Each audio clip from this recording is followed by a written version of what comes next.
എണീറ്റപ്പോൾ തന്നെ നല്ല മഴ. അങ്ങനെ പാട്ട് കേട്ടിരുന്നത് ഞാൻ വെച്ചാൽ എന്തായാലും വർക്കുള്ളതിൽ നേരത്തെ ഇറങ്ങാൻ കേട്ടോ. അങ്ങനെ നേരെ ആൻസിയൊക്കെ വിളിച്ച് സെറ്റാക്കി നമ്മൾ നേരെ വൈമാലിൽ പോയി. അങ്ങനെ വൈമാലിലെത്തി നേരെ സ്റ്റുഡിയോയിൽ കയറി കുറേ ഡ്രസ്സൊക്കെ ഇങ്ങനെ നോക്കി. 3 ആളും ഡ്രസ്സൊക്കെ എടുത്തപ്പോൾ 3 ആൾക്ക് നല്ല വിശപ്പായി. അങ്ങനെ നേരെ നമ്മൾ ഫുഡ് കോർട്ടിലേക്ക് ഓടി. ഫുഡൊക്കെ ഫുഡ് വന്നാൽ പിന്നെ അനീസയെ നോക്കണമല്ലോ. പിന്നെ അനീസ് അതിലായി. അങ്ങനെ അവിടെ നിന്ന് ഫുഡൊക്കെ കഴിച്ച് നേരെ വയറ് ഫുള്ളാക്കിയതിന് ശേഷം നമ്മൾ ഹൈപ്പർ മാർക്കറ്റിലേക്കൊക്കെ കയറി.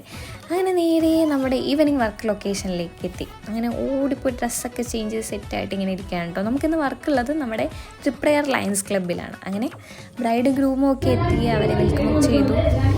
പിന്നെ സെറമണീസും കാര്യങ്ങളൊക്കെ ഹോസ്റ്റ് ചെയ്ത് കഴിഞ്ഞപ്പോൾ നമ്മുടെ മ്യൂസിക് ടീമിൻ്റെ തകർപ്പൻ സോങ് കേട്ടോ. അങ്ങനെ അതും കേട്ട് അങ്ങനെ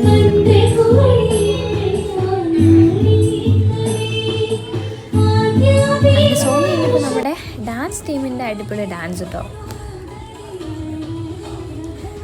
അങ്ങനെ ഇന്ന് സോങ്ങും ഡാൻസും ഒക്കെ ആയിട്ട് ഇന്നത്തെ പ്രോഗ്രാം അടിപൊളിയായിരുന്നു.